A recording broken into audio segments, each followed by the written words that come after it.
SIP कहां कहां कर सकते हैं हम? एसआईपी हम म्यूचुअल फंड में कर सकते हैं, एचआईपी हम इंडेक्स फंड में कर सकते हैं, एसआईपी हम ईटीएफ में कर सकते हैं। और हमारे को रिटर्न अगर 7% मिल रहा है तो हमें देखने में लग रहा है कि सर पैसा बढ़ा, लेकिन पैसा बढ़ा नहीं, वो उससे ज्यादा महंगाई बढ़ गई।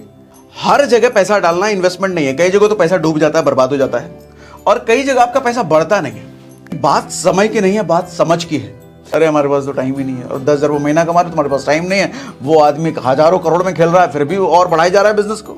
स्टॉक मार्केट के जरिए मोटा रिटर्न चाहिए, वो चीज कैसे होगी, तो आज हम वो बात करने वाले हैं। आदमी जब नया नया इन्वेस्टिंग कर रहा होता है, देखो एक इन्वेस्टिंग मिडिल क्लास हमेशा इस भ्रम में रहता है ना कि वो कहीं पैसा अगर डाल रहा है तो इन्वेस्टमेंट है। ऐसा नहीं है सर, हर जगह पैसा डालना इन्वेस्टमेंट नहीं है। कई जगह तो पैसा डूब जाता है, बर्बाद हो जाता है, और कई जगह आपका पैसा बढ़ता नहीं है।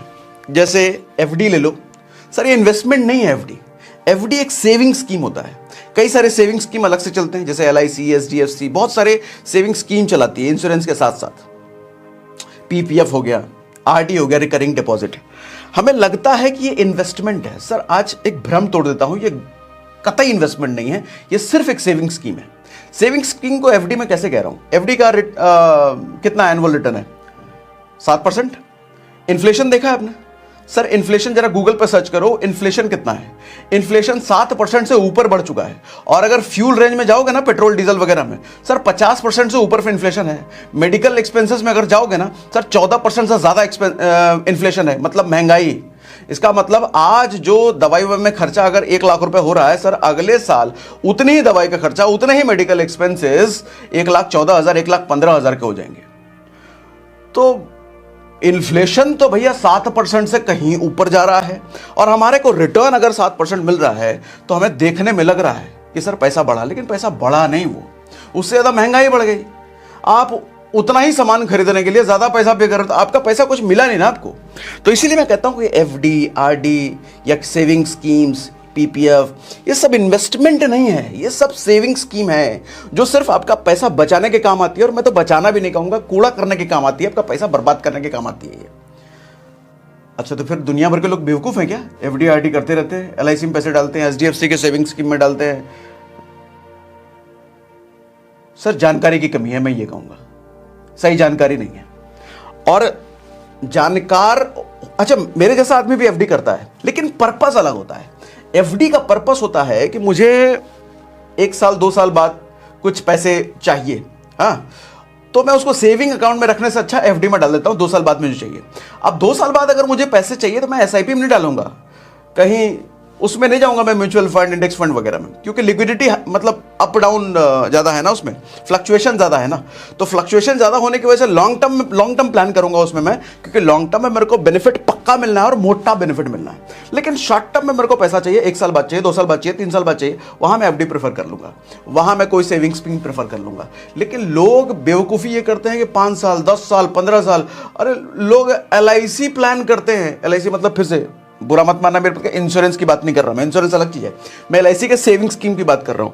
एलआईसी क्यों ले रहा हूं? गांव देहात में तो, छोटे शहरों में एलआईसी चलता है, बाकी दूसरा तो जानते भी नहीं है लोग। भैया 20-20 साल, 25-25 साल, 30-30 साल तक पैसा दिए जा रहे हैं एलआईसी में, दिए जा रहे हैं। इंश्योरेंस के लिए नहीं, मैं तो इंश्योरेंस के लिए कहूंगा टर्म इंश्योरेंस लो। टर्म इंश्योरेंस अच्छा क्या, सेविंग के लिए इतना मिलेगा, अरे कुछ नहीं मिलेगा भैया। पैसा आपने कर दिया कबाड़ कर दिया, बर्बाद हो गया। ठीक है ना? अब समझते हैं कि एफडी, आरडी या ये सेविंग स्कीम्स में हमें अगर नहीं जाना तो हमें म्यूचुअल फंड में जाना चाहिए। म्यूचुअल फंड से भी बेटर एक चीज है जो फिर से कहूंगा आज के सेशन में हम बात करने वाले हैं, लेकिन उसके लिए ना थोड़ा सा आपको स्टॉक मार्केट समझना पड़ेगा, जो आज के ही सेशन में समझा दूंगा। कोई डीप जाने की जरूरत नहीं, कोई बहुत ज्यादा स्टॉक मार्केट समझने की जरूरत नहीं है। आज हम ये बात करेंगे कि स्टॉक मार्केट के जरिए, स्टॉक मार्केट में बिना माहिर बने हमारे को गारंटीड रिटर्न चाहिए। भैया गारंटीड कहना थोड़ा सा गलत हो जाएगा, लेकिन गारंटीड के आसपास का रिटर्न चाहिए हमारे को। रिस्क फ्री भी कहना गलत हो जाएगा, लेकिन कम से कम रिस्क में हमारे को मोटा रिटर्न चाहिए। वो चीज कैसे होगी, तो आज हम वो बात करने वाले हैं। ठीक है? स्टॉक मार्केट में ना 3 तरह की कंपनियां होती हैं। कोई भारी भरकम टर्मिनोलॉजी नहीं लूंगा, लार्ज कैप, मिड कैप, ये सब मारो गोली। हिंदी भाषा में बात करता हूं, बच्चों की तरह बात करता हूं। 3 तरह की कंपनियां होती हैं।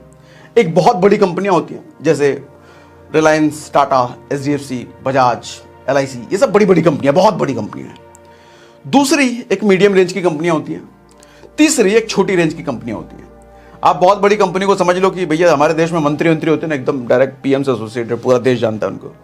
दूसरा छोटा होता है भैया, विधायक टाइप समझ लो, उनको एक स्टेट, एक क्षेत्र जान रहा होता है। तीसरा कार्यकर्ता टाइप की कंपनियों को भरोसा नहीं कब निपट जाए। हाँ, हो सकता है कि वो टॉप पे चले जाएं, लेकिन उनका रेशियो बहुत कम ही होता है। तो कार्यकर्ता टाइप की कंपनी में आप पैसा लगाओगे तो बहुत कम पैसा लगाना, 4 रुपये 5 रुपये में शेयर मिल जाता है, लेकिन बर्बाद होने के चांसेस बहुत ज़्यादा हैं। मीडियम रेंज में थोड़ा रिस्क कम है, ठीक ठाक है, लेकिन अपर रेंज में बड़ी कंपनी, टाटा, रिलायंस जैसी कंपनियों में अगर आप जाते हो तो डूबने के चांसेस, ऐसी कंपनियां डूबती थोड़ी है, बंद थोड़ी होती है। हाँ, लॉस अप डाउन चलता रहता है, कभी लॉस हुआ कभी प्रॉफिट, कभी लॉस कभी प्रॉफिट, वो सब चलता रहता है, लेकिन लॉन्गर रन में आपको ये प्रॉफिट ही देंगी, ये ऐसी ऐसी कंपनियां हैं। तो एक चीज तो समझ में आता है भैया, हमारे को बड़ी कंपनी में इन्वेस्ट करना है as a safe investor. As a मैं कहूं कि बहुत ज्यादा अगर नॉलेज नहीं है तो मुझे कहां जाना चाहिए? निश्चित बड़ी कंपनियों में जाना चाहिए, बहुत बड़ी वाली कंपनी में जाना चाहिए, निश्चित। लेकिन अब सवाल उठता है कि भैया इतनी सारी बड़ी कंपनियां हैं, कौन सी कंपनी हम जाएं? तो हमारे को उस माथापच्ची में पढ़ने की जरूरत भी नहीं है कि मैं इसका देखूं डेटा, उसका फंडामेंटल देखूं, उस कंपनी का, वो सब लफड़ेबाजी में हमें नहीं पढ़ना। हमारे को एक सुविधा मिली है, वो कहते हैं, स्टॉक मार्केट वाले कहते हैं कि आपको इन सब लफड़ों में नहीं पढ़ना। ठीक है, हमने आपको एक ग्रुप बना के दे दिया है, उस ग्रुप में टॉप की 50 कंपनियां, भैया टॉप की 50 कंपनियां हैं, इस ग्रुप को बना करके हमने आपको दे दिया है। उस ग्रुप का नाम हमने रखा है इंडेक्स, और 2 इंडेक्स बना करके दे दिए आपको, एक निफ्टी 50 इंडेक्स बना के दे दिया, एक BSE इंडेक्स बना के दे दिया है। BSE की हम बात नहीं करते, आउटडेटेड हो चुका है हमारे बोले उसको, हम निफ्टी 50 की बात करते हैं। निफ्टी 50 में टॉप 50 कंपनियां हैं, तो टॉप 50 कंपनियों में हमारे को इन्वेस्ट करना है बिना कंपनी का नाम जाने, बिना कंपनी का सिलेक्शन किए। तो मैं प्रेफर करता हूं इंडेक्स फंड, जो हमने लास्ट सेशन में बात किया भी था। लेकिन इंडेक्स फंड में भी कुछ गड़बड़ियां हैं, कुछ रिस्क हैं। इंडेक्स फंड हमने चूज तो कर लिया, लेकिन इंडेक्स फंड में क्या होता है भैया कि वहां मान लो आप 1 लाख रुपए डाल रहे हो, तो 1 लाख रुपए आपका फंड, इंडेक्स फंड जो मैनेज कर रही कंपनी होती है, वो आपका 2% टाटा में डाल दिया, 3% बजाज में डाल दिया, 4% रिलायंस में डाल दिया, किसी में डाल दिया, किसी में डाल दिया। वो तो दिक्कत बेसिकली ये हो जाती है, आपने यस बैंक वाला सुना है? कभी कभी क्या होता है, यस बैंक जैसी कंपनियां बहुत सारी निकल जाती हैं, बहुत सारी तो नहीं निकलती, कम निकलती हैं, लेकिन नुकसान तो हो जाता ना हमारा। यस बैंक कभी 400 रुपए का प्राइस हुआ करता था, इंडेक्स में था, टॉप 50 कंपनी में आती थी, इंडेक्स फंड में आता था। अब आपने 1 लाख रुपए अगर दिए हैं, और 1 लाख रुपए में सर आपका मैक्सिमम फंड अगर यस बैंक जैसी कंपनी में लग गया है, जो कभी 400 रुपए हुआ करता था, आज के टाइम में 15 से 20 रुपए के बीच पेंडुलम की तरह घूम रहा है। 400 रुपए कभी हुआ करता था, आज के टाइम में 15 से 20 रुपए के पेंडुलम के बीच घूम रहा है, 20 से पार ही नहीं जा पाता। तो सर अगर 1 लाख रुपए पूरा यस बैंक में गया होता ना, तो आपका 1 लाख रुपए आज के टाइम में 7,000 रुपए होता। 1 लाख रुपए आज के टाइम में 7,000 रुपए बन चुका होता। भैया रिटर्न तो छोड़ो, कमाई तो छोड़ो, अपना प्रिंसिपल भी खेल खत्म हो गया। तो एक इंडेक्स फंड में ये भी रिस्क होता है। तो अब क्या करें भैया कि मेरे को कंपनी सिलेक्शन भी नहीं करना है, और जो लोग कंपनी सिलेक्शन कर रहे हैं, अब होता क्या है, इंडेक्स फंड या म्यूचुअल फंड के पीछे लोग होते हैं जो कि असाइन करते हैं कि इसमें मेरे को 10% डालना है, वो एक्सपर्ट्स होते हैं, ठीक है। लेकिन एक्सपर्ट भी कभी तो कभी दिमाग खराब हो सकता है। एक्सपर्ट भी कभी ऐसा हो सकता है कि घर से भैया लड़ाई करके बीवी से निकला है, बीवी ने उसको गेट पर बेलन फेंक के मारा है, तो उसका मूड खराब है, और ऑफिस पहुंचते ही बॉस ने भी 4 बात सुना दिया, अरे तूने कल वो कंपनी में डाल दिया, वो कंपनी बर्बाद हो, तो उसका मूड खराब है, और ऐसे में वो डिसीजन ले रहा है उस दिन, तो गड़बड़ डिसीजन भी तो ले सकता है, उसका कैलकुलेशन गलत भी तो हो सकता है, क्योंकि stock market is a prediction game. जैसे एस्ट्रोलॉजी होती है प्रेडिक्शन। प्रेडिक्शन क्या होता है, पिछला देख करके, पिछला रिकॉर्ड देख करके हम अगला प्लान करते हैं। वो गलत भी तो हो सकता है, लेकिन अगर गलत हो गए तो अपना फिर कस्टमर का, यानी कि हम जैसे लोगों का बर्बादी हो जाएगा ना। तो करें क्या फिर? इसका भी सॉल्यूशन है। तो सॉल्यूशन ये है कि हम जाएंगे भैया निफ्टी 20 में, ETF में। क्या होता है ये होता है सर हम इस बार भी इंडेक्स में इन्वेस्ट करेंगे, लेकिन इंडेक्स फंड में नहीं करेंगे। मैं क्या कह रहा हूं, इस बार भी इंडेक्स में करेंगे, यानी कि इस बार भी हम टॉप 50 कंपनियों के ग्रुप में इन्वेस्ट करेंगे, लेकिन मेरा पैसा किसी भी पर्टिकुलर उस कंपनी में नहीं जाएगा, वो टॉप 50 कंपनी में नहीं जाएगा, ताकि यस बैंक जैसी कंपनी का के साथ जैसा कांड हुआ, वो कांड का भुगतान मेरे को ना करना पड़े।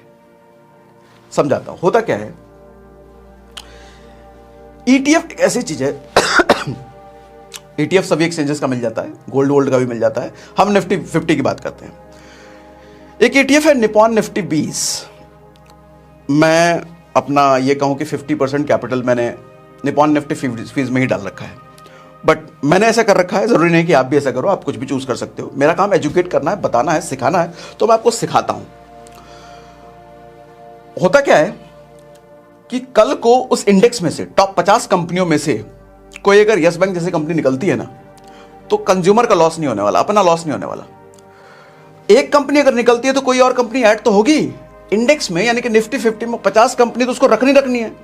एक कंपनी भैया लुटेरी निकल गई, एक कंपनी के साथ कुछ कांड हो गया, कुछ गड़बड़ हो गया, वो जो बाहर निकली पटाख से कोई दूसरी कंपनी उसमें ऐड हो जाएगी। तो ईटीएफ में इन्वेस्ट करने का मतलब, निफ्टी 20 में इन्वेस्ट करने का मतलब, ये दोनों एक ही चीज है। निफ्टी 20 बोलूं या ईटीएफ बोलूं, एक ही चीज है। कभी निफ्टी 20 बोल दूंगा, कभी ईटीएफ बोल दूंगा, तो एक ही चीज है। तो ईटीएफ में इन्वेस्ट करने का मतलब, निफ्टी 20 में इन्वेस्ट करने का मतलब, मेरा पैसा उस ग्रुप में लग रहा है, उस इंडेक्स में लग रहा है, किसी पर्टिकुलर कंपनी पर फिजिकली नहीं जा रहा। अंदर का खेल नहीं समझा रहा मैं आपको, मोटा मोटी समझा रहा हूं, तो मोटा मोटी ऊपर का खेल समझो। आसान भाषा में जो आप समझ पाओ वैसे मैं समझाने की कोशिश कर रहा हूं। कल को कोई यस बैंक जैसी कंपनी निकलती है तो अपना लॉस नहीं होने वाला। देखो एक चीज समझो, एक अंबानी, अडानी, टाटा जैसे बिजनेसमैन 100 कंपनियां चला लेते हैं, लेकिन एक नौकरी पेशे वाला आदमी वो कहता है मेरे पास टाइम नहीं है दूसरा काम करने का। तो आपको नहीं लगता कि बात समय की नहीं है, बात समझ की है? एक के पास समझ थी तो 100 कंपनियां, 500 कंपनियां चला ले रहा है, दूसरे के पास समझ नहीं है तो वो एक नौकरी भी नहीं चला पा रहा। तो समझ डेवलप करने के लिए मैं कहता हूं कहीं आपको ऐसी एसोसिएशन पकड़ना चाहिए या ऐसी किताबों की संगत में आपको आना चाहिए जो आपकी समझ को डेवलप करे। समझ डेवलप करे तो आप भी एक साथ 5 काम कर सकते हैं, 10 काम कर सकते हैं। तो नॉलेज का सोर्स देखो कुछ भी रखो, लेकिन नॉलेज का सोर्स आपके पास होना चाहिए, नहीं तो फिर आप भी वही कहोगे, अरे हमारे पास तो टाइम ही नहीं है, और 10,000 महीना कमा रहे, तुम्हारे पास टाइम नहीं है। वो आदमी हजारों करोड़ में खेल रहा है, फिर भी और बढ़ाई जा रहा है बिजनेस को। मैं आपको इस स्क्रीन शेयर करके समझाना ये चाह रहा हूं कि देखो, हमारे को इंडेक्स में इन्वेस्ट करना मेरी प्रायोरिटी है, मेरी प्रेफरेंस है। मैं उन 50 कंपनियों के लफड़े में नहीं पड़ना चाहता, मैं म्यूचुअल फंड में नहीं जाना चाहता, क्योंकि म्यूचुअल फंड में कहीं किसी नशेड़ी बंगेड़ी कोई बैठ गया, उसमें पैसा वैसा लगा दिया, मूड खराब करके कहीं पैसा किसी कंपनी में लगा दिया और वो कंपनी डूब गई, तो उसका तो कुछ नहीं जाएगा, लेकिन मेरा पैसा चला जाएगा। हालांकि इसके चांसेस कम है, लेकिन होते तो हैं ही ऐसा। तो मैं उस लफड़े में नहीं पड़ना चाह रहा, मैं इंडेक्स की टॉप 50 कंपनियों में इन्वेस्ट करना चाहता हूं, लेकिन मेरे को इस हेडेक से भी बचना है कि उस टॉप की 50 कंपनी में से कोई यस बैंक जैसा निकल गया तो मेरा पैसा ना डूबे, मेरा पैसा सेफ रहे। तो इस सॉल्यूशन के लिए मैंने अभी स्क्रीन शेयर आपके सामने किया है, तो मैं कुछ समझाना चाह रहा हूं, जरा ध्यान से समझिएगा। निफ्टी 50 पहले आपको दिखाता हूं। देखो जी, निफ्टी 50 ये इस पॉइंट पर देखना, 2003 में निफ्टी 50 इंडेक्स की कीमत 956 रुपए थी। आज के टाइम में इसको बढ़ा करके आज के टाइम में ये 17,000 क्रॉस कर चुका है भैया। यानी कि किसी ने अगर 2003 में इस पॉइंट पर अगर 1 लाख रुपए डाला होता तो आज के टाइम में उसका 1 लाख रुपए 17 लाख रुपए बन चुका होता। कितने साल में? 20 साल में। यानी कि पर एनम, एनुअली अगर देखा जाए तो 15% से ज्यादा का रिटर्न है कंपाउंडिंग वे में। मैं कह रहा हूं 2003 में सिर्फ 1 लाख डाला होता, दोबारा नहीं, सिर्फ डाल के छोड़ दिया होता, तो आज उसका 17 लाख बन चुका होता। अब निफ्टी 20 क्या होता है, ईटीएफ क्या होता है? निफ्टी का ही रेप्लिका है, प्रतिबिंब है, परछाई है। लगभग उसका भी ग्राफ आपको इसी तरीके का मिलेगा। दूसरा टैब में खोल लेता हूं,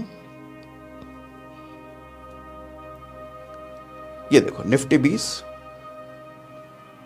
ये 2005 के आसपास दिखा रहा है। अच्छा, अच्छी बात यह है कि लगभग 100 गुना प्राइस कम होता है ईटीएफ का, निफ्टी 20 का, और इंडेक्स का 100 गुना प्राइस ज्यादा होता है। अब इंडेक्स में हम डायरेक्ट इन्वेस्ट कर नहीं सकते, हमें इंडेक्स फंड में इन्वेस्ट करना होता है। तो इंडेक्स में इन्वेस्ट करने के लिए हमारे को निफ्टी 20 मिला है, ईटीएफ मिला है। ठीक, इतना क्लियर हो रहा है ना? क्लियर हो रहा है ना? ठीक है, इस पॉइंट पे जरा प्राइस आप देखो, 2003 के आसपास ये होगा 2003। यहां भी देखो 10 रुपए के आसपास, वहां 1000 था, यहां 10 रुपए के आसपास देख रहे हो, ऊपर प्राइस दिखा रहा है, अरे इधर ऊपर देखो, इस पॉइंट को जो, ये पॉइंट जो मैंने सेलेक्ट कर रखा है, ऊपर देखो 10 रुपये दिख रहा है ना, ये 2003 के आसपास डाटा दिखा रहा है। उधर 1000 था, यहाँ 10 है। अच्छा, आज के टाइम पे बढ़ाते बढ़ाते ऊपर देखो कितना, 187, यानी कि लगभग उधर 17,000, इधर 18,000 के आसपास लगभग है ना, लगभग उसी आसपास चलता है। देखो यहाँ पर आप इसका प्राइस देख रहे हो 192 रुपये, है ना, और उधर हमने 17,000 18,000 के आसपास देखा। तो लगभग 100 गुना ज़्यादा इंडेक्स की कीमत है और लगभग 100 गुना कम इंडेक्स से इस निफ्टी 20 की कीमत है, यानी कि ETF की कीमत है। क्लियर? ठीक है। अब सवाल ये उठता है कि इसमें हमारे को पैसा लगाना है, एक चीज़ क्लियर है, निफ्टी 20 में पैसा लगाना है हमारे को, ETF में पैसा लगाना है। क्या फ़ायदे हैं ज़रा ये भी समझेंगे। और ऐसा क्या भैया तोप इसमें मिल जाएगा हमारे को, जो म्यूचुअल फंड में नहीं मिलेगा, जो इंडेक्स फंड में नहीं मिलेगा और इसी में मिलेगा। अब जरा ये समझाऊं, बताओ ये समझाऊं। ठीक है, स्क्रीन शेयर रहने देता हूं, मैं जरा सा गैलरी में से एक चीज़ निकाल लेता हूं। आपके लिए मैंने बना रखा है, बड़ी मेहनत करके आपके लिए बनाई है मैंने, पूरा कंपैरिजन मैंने कर रखा है म्यूचुअल फंड, इंडेक्स फंड और निफ्टी 20 में।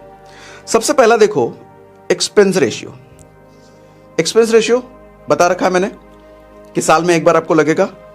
एनुअल कमीशन मान लो इसको, फंड मैनेज करने वाली कंपनी लेती है, अपना खर्चा पानी तो निकालेगी, एम्प्लॉय खर्चा तो देगी, इतना दिमाग लगा रही है उसका तो निकलेगा। तो ये म्यूचुअल फंड में अगर आप करते हो भैया तो 0.5% से 2.5% के आसपास सालाना आपका जो टोटल फंड होगा उस पर लगता है, टोटल फंड पर लगता है। ठीक है, तो आप समझ लो कि कभी आपका जब 1 करोड़ रुपये बनेगा तो 1 करोड़ का 2.5% मतलब 2.5 लाख तो ये लेकर के जाएंगे।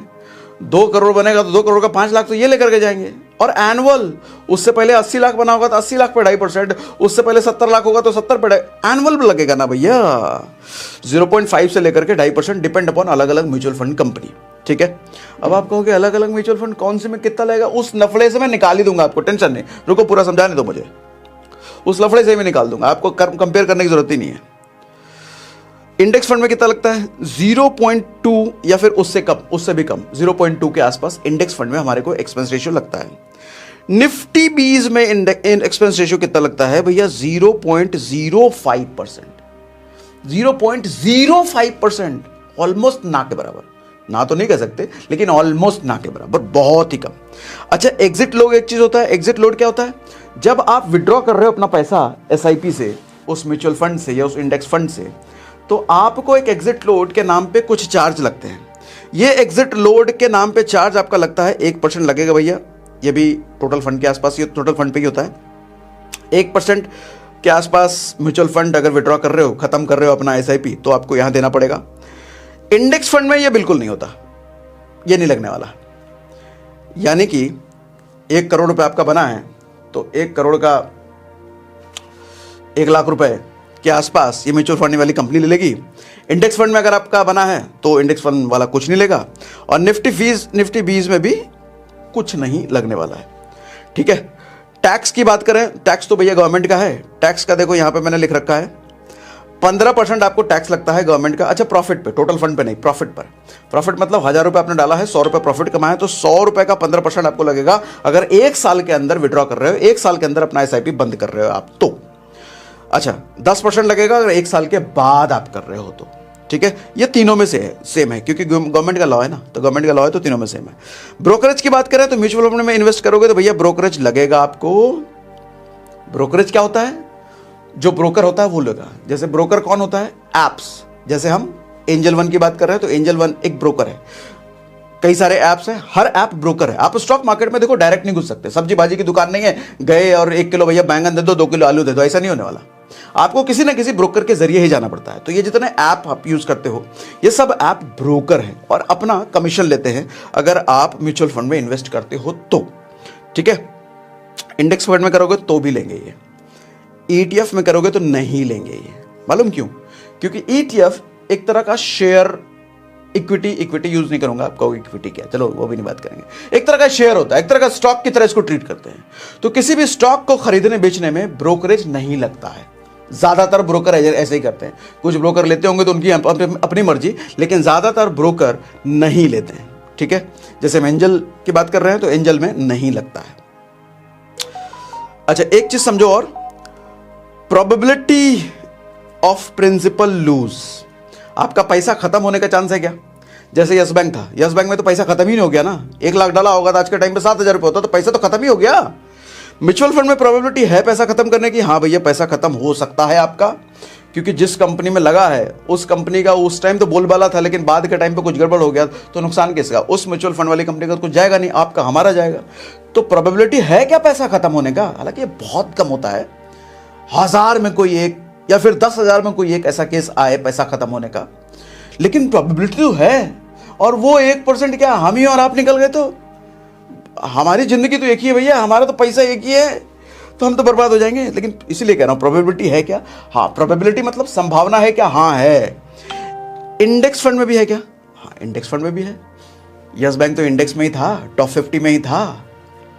अच्छा, निफ्टी 20 में है क्या? नहीं, निफ्टी 20 में नहीं है, निफ्टी 20 में नहीं है, क्योंकि निफ्टी 20 में जैसा मैंने आपको समझाया कि टॉप की 50 कंपनियों का ग्रुप है, आपका पैसा उस ग्रुप में लग रहा है, किसी पर्टिकुलर कंपनी पर नहीं। एक कंपनी अगर निकल भी जाती है तो दूसरी कंपनी उसमें इन हो जाएगी, उसमें आपका नुकसान नहीं है। ठीक। अच्छा, बहुत मोटा मोटा कह रहा हूं, कोई अंदर घुस के मैं समझाऊंगा तो इसकी कैलकुलेशन, इसकी गणित अलग है, मैं अंदर घुसना नहीं चाह रहा, फिर आप कंफ्यूज हो जाओगे। मोटा मोटा समझो, कंपनी डीलिस्ट या फिर बैंकरप्सी का खतरा होता है क्या? कई बार क्या होता है, स्टॉक मार्केट से कंपनी आज तो बहुत बढ़िया परफॉर्म कर रही है, कल परफॉर्म नहीं कर रही, तो स्टॉक कुछ गड़बड़ कर दिया तो स्टॉक मार्केट से ही उसको निकाल दिया जाता है, बाहर कर दिया जाता है। कई सारी कंपनियां होती हैं। तो मान लो कोई म्यूचुअल फंड कंपनी में आपने इन्वेस्ट कर रखा है और उस म्यूचुअल फंड कंपनी में आपका अच्छा खासा फंड उस कंपनी में लगा हुआ था और वो कंपनी ही भैया खराब परफॉर्म करके निकल गई, पैसा किसका गया? आपका और हमारा ना। यह इंडेक्स फंड में भी हो सकता है। फिर से यस बैंक का एग्जाम्पल ले लो, तो कंपनी डीलिस्ट यानी कि कंपनी बाहर स्टॉक मार्केट से, बैंकरप्सी बैंकरप्ट हो जाए, कंपनी बर्बाद हो जाए। आज तो भैया 4 चांद कंपनी के हैं, लेकिन कब बर्बाद हो जाए तो नुकसान किसका? आपका और मेरा। क्या म्यूचुअल फंड में ऐसा हो सकता है? हो सकता है। क्या इंडेक्स फंड में ऐसा हो सकता है? हो सकता है। क्या निफ्टी 20 में ऐसा हो सकता है? नहीं हो सकता, नहीं हो सकता, क्योंकि हमारा पैसा अगेन ग्रुप में जा रहा है, ग्रुप की किसी कंपनी में नहीं जा रहा। सर ये ऊपर ऊपर बात कर रहा हूं, अगर आप जानकार हो तो ये मत कहना ये क्या बता रहे हो सर, अंदर लगता है, ये लगता है, ऐसा होता है, उसकी गणित ये, अरे वो गणित अलग है, उतना मैं समझाऊंगा कंफ्यूज हो जाएंगे लोग। मेरा पर्पस लोगों का पैसा बचाना है, लोगों का पैसा सही जगह डलवाना है, और डलवा करके मेरे को कुछ नहीं मिलने वाला। सही पैसा आपका जाए, आप एजुकेट हो, आप मानसिक तनाव से मुक्ति पाओ। भैया पैसा अगर अच्छा जेब में है तो आदमी की मानसिक तनाव नहीं रखता। लोग कहते हैं पैसा देखो हाथ का मैल है, अरे पैसा हाथ का मैल नहीं है, चेहरे की चमक है, मन की खुशी है पैसा। तो मेरा इंटेंशन ये है कि पैसा आपका सही जगह जाए। मैं कंपेयर कर रहा हूं म्यूचुअल फंड, इंडेक्स फंड और निफ्टी 20 में। तो मैं दिखाना चाह रहा हूं ये कि म्यूचुअल फंड भी अच्छा है, म्यूचुअल फंड सही है, ठीक है सही होगा, लेकिन मेरे पास दूसरा भी तो बेटर ऑप्शन है। मैं म्यूचुअल फंड चुनने से अच्छा इंडेक्स फंड चुन लूंगा, अच्छा इंडेक्स फंड चुनने से अच्छा मैं निफ्टी 20 चुन लूंगा। हाँ, आपके पास ज्यादा पैसा है, तीनों चुनो, जैसे मैंने भी कर रखा है। मेरे भी कुछ पैसे म्यूचुअल फंड में है, कुछ पैसे इंडेक्स फंड में है, कुछ पैसे निफ्टी 20 में है, सब में है। लेकिन बड़ा पोर्टफोलियो बनाना चाहते हो, ज्यादा बनाना चाहते हो तो अलग अलग जगह डाल के रखो। लेकिन आप कहते हो कि नहीं मुझे एक ही चीज बताओ जो परफेक्ट हो, जिसमें मेरा पैसा एकदम रिस्क ऑलमोस्ट ना के बराबर हो और पैसा बढ़ता रहे, ज्यादा रिटर्न मिले। तो मैं तीनों में कंपेयर करके आपको दिखा रहा हूं भैया, म्यूचुअल फंड में ये, इंडेक्स फंड में ये और निफ्टी 20 में ये। ठीक है, एक ही जगह पैसा लगाना है तो निफ्टी 20 में लगा लो। ठीक है, कंपनी डीलिस्ट होने का खतरा निफ्टी 20 में नहीं है। डीलिस्ट होगी तो आपका नहीं जाएगा कुछ। एनएवी डे एंड पे काउंट होता है म्यूचुअल फंड में। एनएवी क्या होता है भैया? एनएवी देखो कुछ ऐसा समझो, फिर टर्मिनोलॉजी के डिटेल में हम नहीं जाएंगे, मोटा मोटी समझाता हूं आपको। मान लो एक म्यूचुअल फंड पे आप देख रहे हो प्राइस अभी 100 रुपये चल रहा है, आपने उसी टाइम पे इन्वेस्ट कर दिया और वो दिन के 12 बजे है, दिन के 12 बजे 100 रुपये चल रहा था, आपने उसी टाइम पैसा डाल दिया उसमें। लेकिन क्या आपका पैसा डल गया? म्यूचुअल फंड उस टाइम से शुरू हो गया? नहीं, दिन के एंड से होगा। दिन के एंड होता है 3 बजे। तो अब उस टाइम तक मान लो 100 का हो गया 110 रुपये, तो अब तो आपने खरीदा 110 रुपये पर ना, तो 10 रुपये बढ़ करके आपको मिला। बढ़ करके मतलब आपका नहीं, आपका 10 रुपये समझ लो नुकसान हो गया। 100 पे खरीदना था आपको, लेकिन खरीद पाया 110 पे। ठीक है, तो डे एंड पे वो कैलकुलेट होता है mutual fund. Same index fund पे भी है भैया। डे एंड, दिन खत्म होगा तभी आपकी खरीदारी कैलकुलेट करी जाएगी। जो प्राइस खत्म दिन में बाजार बंद होने पे जो प्राइस है उसी प्राइस पे आपको मिलेगा। 10 बजे का प्राइस, 11 बजे का प्राइस, 2 बजे का प्राइस आपको नहीं मिलने वाला, आपको मिलेगा शाम वाला प्राइस, जब मार्केट बंद हो रहा है उस टाइम वाला प्राइस। उस टाइम पे घट गया तो बल्ले बल्ले बहुत बढ़िया, उस टाइम बढ़ गया तो नुकसान हो गया। कुछ भी हो सकता है, बढ़ भी सकता है, घट भी सकता है, मार्केट है, कौन जाने। इसी तरीके से निफ्टी 20 में भैया इंस्टेंट होता है, तुरंत 10:45 पे आपने देखा 100 रुपए है, उसी टाइम आपने खरीदा तो उसी टाइम आपका बुक। शाम में भले ही 150 हो जाए तो आपका वो 150 जो बढ़ा वो प्रॉफिट है, आपका बुक नहीं होगा 50 पर, उसी टाइम। ये फायदा है, ये फायदा है। 100 पे आपने देखा अभी 100 है, ले ले, शाम तक 150 हो गया तो 50 रुपए प्रॉफिट एक ही दिन में हो गया। लेकिन म्यूचुअल फंड और इंडेक्स फंड में क्या है, ये शाम तक 150 हो गया तो आपको मिला ही 150 पर है, आपने खरीदा ही 150 पर है, क्योंकि प्राइस शाम वाली डिसाइड हो रही है। ठीक है। कैन ट्रेड,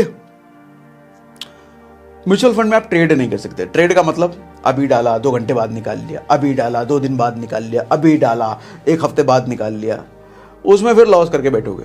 क्योंकि म्यूचुअल फंड में बहुत ज्यादा है ना, हाँ ज्यादा तो इसमें भी होगा, लेकिन वहां पे एग्जिट लोड लगेगा आपका और भी जो फाइन मैन बताया मैंने वो सब लगने वाला है। तो ट्रेडिंग नहीं कर सकते म्यूचुअल फंड में आप।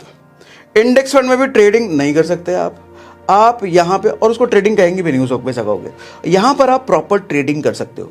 यहां पर इंट्राडे का भी ऑप्शन मिलता है आपको, डिलीवरी का भी ऑप्शन मिलता है। दोनों का मतलब क्या होता है, ये समझ लो कि अगर आपने डिलीवरी ले लिया कोई शेयर का, ऑप्शन आता है खरीदने टाइम, अभी दिखाऊंगा आपको, ऐप में दिखाऊंगा। डिलीवरी ले लिया किसी शेयर का तो वो आप डिलीवरी समझ लो, आपने घर ले लिया अपने शेयर को, अपने घर पे लेके गए आप, वो लाइफ टाइम के लिए आप ही का है।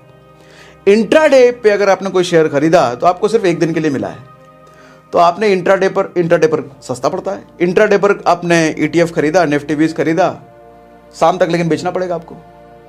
आज दोपहर में खरीदा, शाम तक बेच दो, तो वो ट्रेडिंग हो गई। ऐसा म्यूचुअल फंड और ऐसा इंडेक्स फंड में नहीं कर सकते आप, ट्रेडिंग कर ही नहीं सकते ना, उसमें आपको मिलेगा ही शाम को। तो ट्रेडिंग कर सकते हो ETF में, हाँ कर सकते हो। अच्छा एक और चीज, अभी ऐप खोल के आपको दिखाऊंगा क्या होता है। लिमिट अप्लाई कर सकते हैं क्या, नहीं कर सकते इसमें, इंडेक्स में भी नहीं कर सकते, निफ्टी 20 में कर सकते हैं। ये क्या होता है अभी ऐप खोल के आपको दिखाऊंगा, बड़ी अच्छी चीज है लिमिट ये। अच्छा इजी सिलेक्शन है क्या, कौन सी म्यूचुअल फंड कंपनी में इन्वेस्ट करें, बड़ा माथापच्ची है, इसने ये दिया, इसमें ये कंपनियां हैं, इसमें ये, हालांकि वो एक्सपर्ट है डिसाइड करने वाले, लेकिन फिर भी हम अपनी बुद्धि तो लगाते ही हैं। तो सिलेक्शन करना इजी, थोड़ा सा डिफिकल्ट है। सॉरी कहाँ चला गया ये, तो सिलेक्शन करना थोड़ा डिफिकल्ट है भैया इसमें। इंडेक्स फंड में सिलेक्शन करना म्यूचुअल फंड से इजी है, क्योंकि मैंने ही आपको लास्ट वीडियो में जैसे कहा था कि लॉन्ग रन में अगर आप 20-25 साल देख रहे हो तो लगभग सारे इंडेक्स फंड आपको आसपास ही देते हैं। हाँ 3 साल 2 साल में अलग अलग होगा, कोई 40% दे, कोई 50% दे दे, कोई 15%, कोई 10%, ऐसा होगा 3 साल 4 साल में देखोगे तो। लेकिन लॉन्ग रन में लगभग 1 साल का ही होता है, एक साथ का ही होता है, एक जैसा ही होता है। लेकिन फिर भी अपनी बुद्धि तुम लगाते ही हैं, कौन सा इंडेक्स फंड चुने, आपके 50 ऑप्शन है, यहां पर आपको बुद्धि लगाने की जरूरत नहीं है। डायरेक्ट निफ्टी 20 निपॉन वाले में चले जाओ, हालांकि निफ्टी 20 भी कई सारे हैं लेकिन निपॉन सबसे बढ़िया है, तो हम डायरेक्ट निपॉन निफ्टी 20 में चले गए हम। ठीक है, तो ये था कंपैरिजन। अब जरा मैं आपको ऐप में ये दिखा देता हूं, इसको हमने बंद कर दिया। ऐप में जरा मैं आपको ये दिखा देता हूं कि ये चीज करते कैसे हैं। ऐप में मैं आपको शॉर्ट में ये भी दिखा दूंगा इंडेक्स फंड में भी कैसे इन्वेस्ट करते हैं, म्यूचुअल फंड में भी कैसे करते हैं, और हम ETF कैसे बाय करते हैं। ETF पे थोड़ा ज़्यादा जोर दूंगा और म्यूचुअल फंड इंडेक्स फंड में कम दूंगा। ये मैंने ऐप में खोल लिया है एंजल वन, जो मुझे बड़ा बढ़िया लग रहा है, इन दिनों में यही यूज़ कर रहा हूँ। तो हम यहाँ पे देखो डायरेक्ट ऑप्शन दिख रहा है हमारे को म्यूचुअल फंड का, देख रहे हो म्यूचुअल फंड का, हम डायरेक्ट इसमें जाते हैं। तो हमने क्लिक कर दिया इस पर, म्यूचुअल फंड पर। यहाँ पर SIP विथ 500 हमने ये वाला ऑप्शन ले लिया। तो यहाँ पर देखो एक लाइन से लिस्ट है। अब देखो यहाँ पे तो हालांकि ज़्यादा भी है, 48% कोई म्यूचुअल फंड दे रहा है, 47% कोई 40%, मैं तो 15% की बात कर रहा था।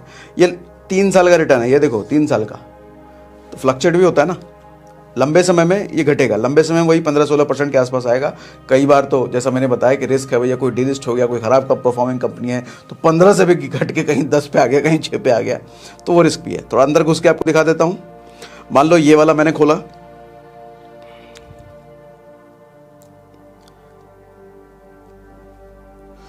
ये देखो 8,617 करोड़ इसके कंपनी में लगे हुए हैं लोगों के, इतना मैनेज कर रही है फंड। एक्सपेंस रेशियो 0.59% इसमें लग रहा है, आपको ये भी बता रहा है। एग्जिट लोड का यहाँ मतलब इसने बता रखा है, लगभग 1% के आसपास जो लगता है। और देखो मैंने आपको बताया कि 1 साल के अंदर विड्रॉ करोगे तो आपको एग्जिट तो लगेगा ही लगेगा, 7%, साथ में 15% आपका टैक्स भी लगने वाला है गेन पर, टोटल फंड पर नहीं, गेन पर। 1000 में से 100 रुपये आपने प्रॉफिट लिया तो 100 पर 15%। अच्छा, ये भी लिख रखा है कि अगर 1 साल के बाद निकालोगे तो 10% लगेगा, ठीक है। और ये भी बता रखा है मैंने आपको, देखो ऐप बड़ा शरीफ है, लिख भी रखा है हाई रिस्क, तो ढंग से चुनना। मैंने बताया ना क्या चुनना पड़ेगा, इजी सिलेक्शन है, इजी सिलेक्शन नहीं है अगर आप नए हो, माथापच्ची करनी पड़ेगी, ठीक है। कौन कौन सी कंपनियां हैं, ये सब कंपनियां दिखा रहा है इसमें। तो इस तरीके से हम म्यूचुअल फंड सेलेक्ट करते हैं। अच्छा, इन्वेस्ट कैसे कर सकते हैं, इन्वेस्ट पे जाओ आप यहाँ पर 500 रुपये की SIP करना चाह रहे हो आप। अच्छा, यहाँ पे देखो डेट भी है, कौन सी डेट को आप चाहते हो कि आपका हर महीना पैसा कटे, 4 तारीख को हर महीने कटे, 5 तारीख को, आप यहाँ से डेट चूज कर सकते हो, ठीक है। और ये ऐसे करे कैलेंडर आ गया, आप बोलो 5 तारीख को कटेगा तो 5 तारीख को कटेगा आपका, ठीक है, हर महीने। इस तरीके से SIP यानी कि म्यूचुअल फंड में आप इन्वेस्ट कर सकते हो। इंडेक्स फंड दिखा देता हूं, यहां पर देखो इंडेक्स फंड का भी ऑप्शन हमारे को डायरेक्ट मिल जाता है। मैं इंडेक्स फंड में जाता हूं, कोई भी इंडेक्स फंड में ले लेता हूं, मान लो UTI वाला, ये वाला मैंने ले लिया। देखो एक चीज देखो, ये 3 साल में 30% दिखा रहा है, लेकिन अगर मैं ऑल कर दूं, ऑल मतलब 2014 से ये 2014 से लेके 2023 के आसपास दिखा रहा है, लगभग 9 साल हो गए, तो 9 साल में देख रहे हो 12% पर आ गया। ये कहाँ 30%, कहाँ 12%, तो लंबे समय में वही 15% 16% के आसपास मिलता है। Index fund is better than mutual fund, जैसा मैंने आपको अभी थोड़ी देर पहले कंफर्म किया। और नीचे आ जाओ, देखो इस इंडेक्स फंड में 9000 करोड़ लोगों के लगे हुए हैं। एक्सपेंस रेशियो 0.2%, जैसा मैंने आपको दिखाया, कम है, बहुत कम है म्यूचुअल फंड से। एग्जिट लोड लगता ही नहीं है, नील है, ठीक है। ये सब कंपनियां इसमें लगी हुई हैं। इन्वेस्ट कैसे कर सकते हो, उसी तरीके से जैसे SIP में बताया, क्योंकि ये भी SIP है। आप ETF में भी SIP कर सकते हो, एक बार भी पैसे डाल सकते हो। ETF में तो बहुत फ्लेक्सिबिलिटी है, आप ट्रेड कर लो, आप एक बार डाल के छोड़ दो, आप SIP कर लो, उसमें सब कर सकते हो। अच्छा, अब हम देख लेते हैं निफ्टी 20 में हमारे को कैसे इन्वेस्ट करना है। तो निफ्टी 20 के लिए आप सबसे पहले होम पर आ जाओ, ठीक है। होम पर आए हुए हैं एंजल बन के, और यहां पर हम सर्च करेंगे निफ्टी 20, ठीक है। निफ्टी 20 हमने लिया, सेलेक्ट कर लिया इसको। अब यहां पर देखो एकदम प्रॉपर शेयर की तरह आपको दिख रहा है। सेल नहीं करना, सेल करोगे तो दूसरी कहानी हो जाएगी, आप सेलर बन जाओगे, उसका खेल अलग है। तो गलती से भी आप सेल बटन पे क्लिक मत कर देना, हमारे को हमेशा बाय करना है, ठीक है। उसकी कहानी अलग है, कभी स्टॉक मार्केट सिखाऊंगा, स्टॉक मार्केट पे पूरा सेशन चाहिए तो मुझे कमेंट बॉक्स में बताना कि स्टॉक मार्केट पे डिटेल सेशन दो। बिगिनर्स को कैसे स्टॉक मार्केट में इन्वेस्टमेंट करना है, स्टॉक मार्केट से कैसे कमाई होती है, ये बात आप मुझे कमेंट बॉक्स में लिख कर बता सकते हो, तो मैं आपको उसका भी सेशन दे सकता हूँ, ठीक है। फिलहाल के लिए इतना समझ लो, हमें बाय करना है, हम बाय बटन पर क्लिक करते हैं। यहाँ पर मान लो देखो 192 रुपये का भी रेट चल रहा है, 192 रुपये का, ठीक है। हमने यहाँ पर क्वांटिटी डालना है, मान लो हमने 10 खरीदना है, तो 10 में हमारे को कितना चार्जेस लगने वाला है ये सब देख लो। यहाँ चार्जेस पर क्लिक करके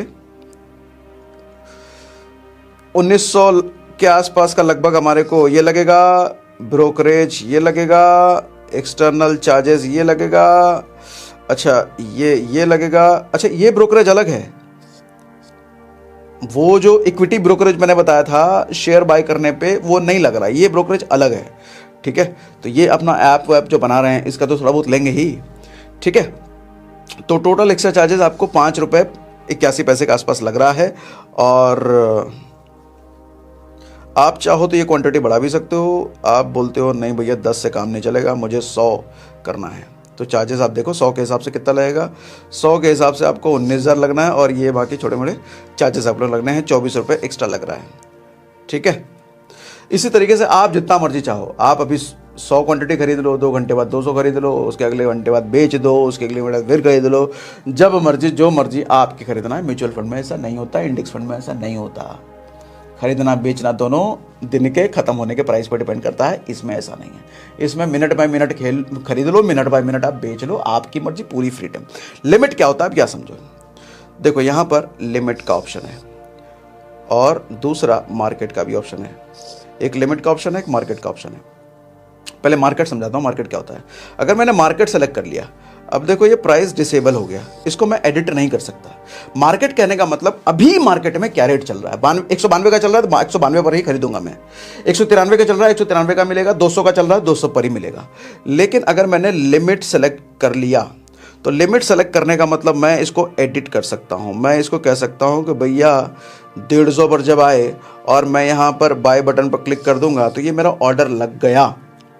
अब जब 150 पर आ जाएगा पूरे दिन में, एक ही दिन में, क्योंकि एक दिन बाद शाम को तो क्लोजिंग हो जाएगी, एक दिन में अगर ये प्राइस 150 पर आ गया जिस भी मोमेंट, ये अपने आप मेरा खरीदा जाएगा। 150 पर नहीं आया तो कोई बात नहीं, वो आपका कैंसिल हो जाएगा, ऑर्डर अपने आप कैंसिल हो जाएगा। हालांकि ऐसा तो बड़ा मुश्किल है कि 192 से 150 पर आ जाए, वो बहुत ज़्यादा ही कुछ मार्केट में उथल पुथल हुआ है। तो आप ये डाल सकते हो 192 पर हुआ है तो 190 पर आए तो मुझे मिल जाए, 179 पर, 186, 87 पर आ जाए तो मुझे मिल जाए, ये डाल सकते हो। ठीक है, तो ये लिमिट का फायदा होता है। आप अपनी मर्जी के अकॉर्डिंग लिमिट लगा सकते हो कि इतने पर जब गिरे ना शेयर, इतने पर जब इसका प्राइस घटे ना तो मुझे मिल जाए, इतने पर नहीं गिरे तो मुझे नहीं चाहिए फिर। ठीक है, ये होता है लिमिट का फायदा। कुछ और बचा क्या, कुछ और बचा क्या, कुछ और बचा क्या? मुझे लगता है अब कुछ नहीं बचा, तो मैं स्क्रीन को कर देता हूं ऑफ। सारी चीज़ें मुझे लगता है मैंने समझा दी है। इन कंक्लूजन मैं आपको बता देता हूं भैया, बोल देता हूं कि क्या क्या चीज़ें करनी चाहिए, कंफ्यूज ना होना। आपको शॉर्ट टर्म में इन्वेस्ट करना है, 1 साल के लिए, 2 साल के लिए, 3 साल के लिए। एफडी ठीक है, आरडी में रिकरिंग आप करना चाहते हो तो वो भी शॉर्ट टर्म के लिए, वो भी ठीक है।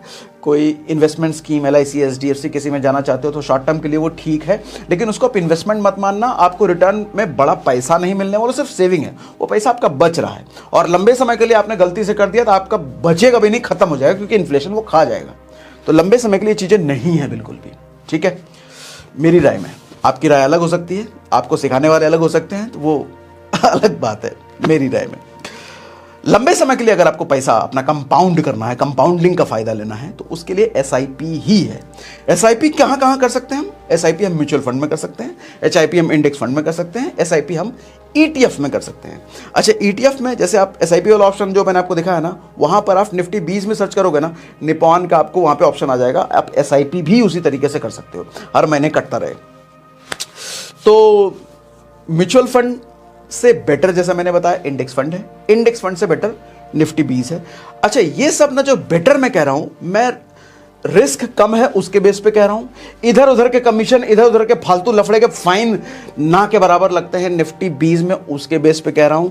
और आपके कंपनी डीलिस्ट होने के रिस्क और जो जो पैरामीटर मैंने आपको कंपेयर करके दिखाया, उन सब के बेसिस पे कह रहा हूं, मेरे हिसाब से इन सब चीजों में बेटर है। और ज्यादातर मैं देखता हूं जो स्मार्ट इन्वेस्टर होते हैं ना, वो अपना ज़्यादा पैसा 20 में ही रखते हैं, ETF में ही रखते हैं। कंपैरेटिवली म्यूचुअल फंड में भी रखते होंगे लेकिन कम रखते हैं, इंडेक्स फंड में कम रखते हैं, लेकिन इधर ज़्यादा रखते हैं।